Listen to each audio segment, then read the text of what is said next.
पाठशाला नौकरी की इस हमारे यूट्यूब चैनल पर आप सबका बहुत-बहुत स्वागत, वंदन, अभिनंदन है। मैं हूं डॉक्टर अखिलेश पांडे। साथियों, रोज की तरह आइए देख लेते हैं समाचार पत्रों में रोजगार संबंधित कुछ महत्वपूर्ण सूचनाएं। सबसे पहले है आज के समाचार पत्रों में जो महत्वपूर्ण सूचना है यूजीसी से है। उच्च शिक्षान को लेकर के है कि छात्रों के मानसिक स्वास्थ्य का ख्याल रखा जाएगा। ये बहुत बड़ा जरूरी और आवश्यक कदम है समय के साथ-साथ। जिस प्रकार से सोशल मीडिया का, जिस प्रकार से इलेक्ट्रॉनिक गैजेट्स का इस्तेमाल बढ़ता जा रहा है, उस प्रकार से इस पे यूजीसी का यह कदम बहुत ही सराहनीय है। आइए देखते हैं क्या लिखा हुआ है।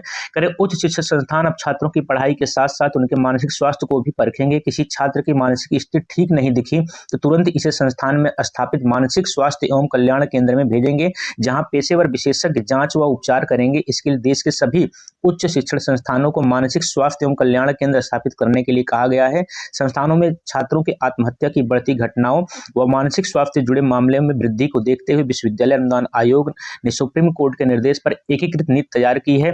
पिछले दिनों यूजीसी बोर्ड ने इसे मंजूरी दे दी है। नीति के तहत उच्च शिक्षा संस्थानों को मानसिक स्वास्थ्य एवं कल्याण केंद्र बनाना होगा। इनमें प्रशिक्षित मानसिक स्वास्थ्य विशेषज्ञों को तैनात करने होंगे। प्रत्येक 500 छात्रों पर एक वरिष्ठ शिक्षक को बतौर मेंटर एवं प्रत्येक 100 छात्र पर एक सहायक छात्रों की तैनाती करने के लिए कहा है। यूजीसी ने संस्था के हेल्पलाइन नंबर पे भी जारी करने को कहा, जहां 24 घंटे मदद मिलेगी। यूजीसी ने आत्महत्या के मामलों को रोकने के लिए संस्थान को कार्य योजना यानी एक्शन टेकिंग प्लान बनाने के लिए भी कहा, जिसमें अवसाद में दिखने वाले उनसे ग्रसित होने की सूचना पर तुरंत प्रभावी कदम उठाया जा सके।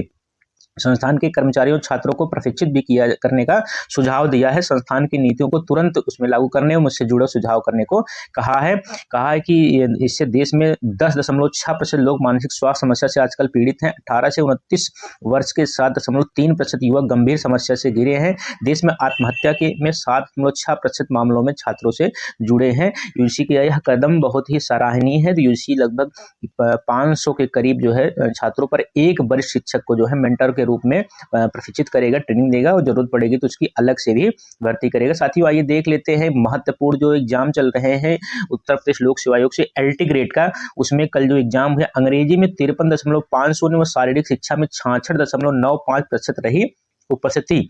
उत्तर प्रदेश लोक सेवा आयोग राजकीय माध्यमिक विद्यालयों के लिए सहायक अध्यापक प्रशिक्षित स्नातक श्रेणी पुरुष महिला एलटी ग्रेड भर्ती परीक्षा 2025 रविवार को 2 सत्रों में हुई। पहली पाली में अंग्रेजी विषय की परीक्षा 9 जिलों के 247 केंद्रों पर कराई। दूसरी पाली में 80 केंद्रों पर शारीरिक शिक्षा विषय की परीक्षा हुई। आयोग के अनुसार परीक्षा का प्रथम सत्र पूर्वाह्न 9 बजे से 11 बजे तक अंग्रेजी विषय की परीक्षा में संपन्न हुई। इस सत्र में कुल 1,11,264 अभ्यर्थी पंजीकृत थे, जिनमें से लगभग 53.50% अभ्यर्थी परीक्षा में उपस्थित हुए। वहीं द्वितीय सत्र अपराह्न 3 बजे से 5 बजे तक शारीरिक शिक्षा विषय की परीक्षा कराई गई। इस सत्र में कुल 34,290 अभ्यर्थी पंजीकृत थे, जिनमें से लगभग 66.95% अभ्यर्थियों की उपस्थिति दर्ज की गई। परीक्षा के दौरान सभी परीक्षा केंद्रों पर सुरक्षा और अनुशासन के बड़े कड़े इंतजाम किए गए थे। परीक्षा नियंत्रक हर्षदेव पांडे के अनुसार दोनों सत्रों की परीक्षा सकुशल, निर्विघ्न एवं सुचिता पूर्वक संपन्न हुई। कहीं से भी किसी प्रकार की अव्यवस्था का, अनुचित साधनों का प्रयोग, कोई शिकायत प्राप्त नहीं हुई। मौनी अमावस्या स्नान के कारण प्रयागराज को केंद्र नहीं बनाया गया था। साथियों, आप सबको पता है इसमें माघ मेला चल रहा है, काफी संख्या में लोग श्रद्धालु आ रहे हैं स्नान करने के लिए, इसलिए प्रयागराज शहर में सेंटर नहीं बनाया जा रहा है। हालांकि उससे प्रतियोगी छात्रों को समस्या हो रही है, दिक्कत हो रही है। साथियों, इसको विषय को लेकर के क्या कट ऑफ होगा, क्या कैसे, इसकी एक अलग से हम वीडियो बनाएंगे। आइए देख लेते हैं अगली सूचना क्या है।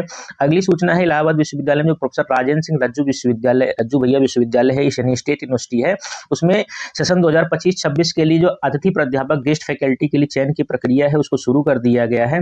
इस क्रम में विज्ञान संकाय के तहत कंप्यूटर साइंस और भौतिक विषयों में और कृषि संकाय के तहत प्लांट पैथोलॉजी विषय में अतिथि प्राध्यापकों के पदों पर नियुक्ति के लिए साक्षात्कार 22 जनवरी को होगा। कृषि संकाय में प्लांट पैथोलॉजी विषय के लिए 1 पद रिक्त है। विज्ञान संकाय में कंप्यूटर साइंस में 1 और भौतिक विज्ञान के 2 पदों पर भर्ती होगी। तो एक गेस्ट लेक्चरर के लिए है, इसमें परमानेंट वैकेंसी इनको निकालनी चाहिए।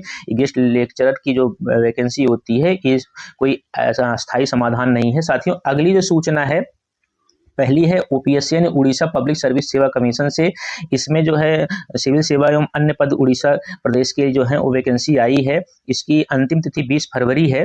इसके लिए किसी मान्यता प्राप्त विश्वविद्यालय संस्थान से डिग्री एवं अन्य समकक्ष योग्यता है। इसका आवेदन आप जो है opsc.gov.in यानी उड़ीसा पब्लिक सर्विस कमीशन की वेबसाइट से जाके कर सकते हैं।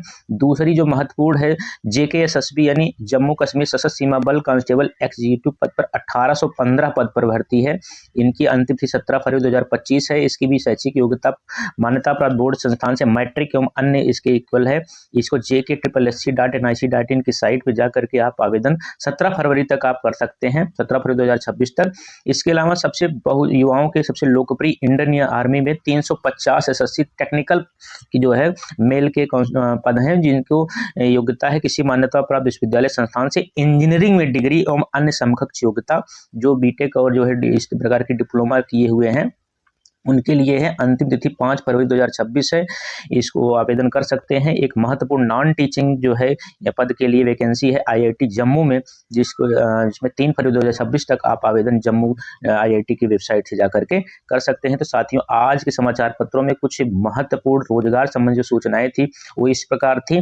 तो साथियों, हमारे चैनल पाठशाला नौकरी को आप सब्सक्राइब करें, शेयर करें, ज़्यादा से ज़्यादा लोगों तक पहुँचाएं, ताकि हम इस प्रकार की सूचनाएं और कुछ महत्वपूर्ण शिक्षा संबंधी रोजगार संबंधी कार्यों में अपना सहयोग दे सकें। साथियों, आज के लिए नमस्कार, अपना ख्याल रखें, मिलते हैं अगले वीडियो में। बहुत बहुत धन्यवाद।